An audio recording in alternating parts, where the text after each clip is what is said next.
Peyğəmbər deyir, oturdu deyir miniklə. Deyir, oturanda miniyə baxır, biraz yuxarıda oturmusan, yüksəklikdəsən.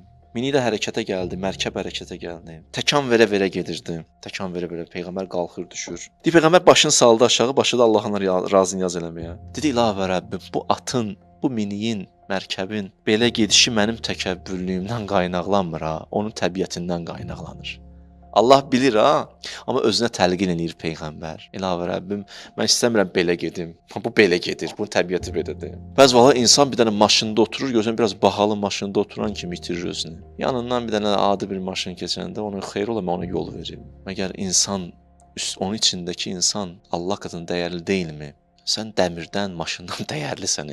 Dəmiri də o şəkilə salan insandır, insan zehnidir. Bu Peyğəmbərin təvazusudur. Gedin Peyğəmbəri bu cürə təhlil eləyin.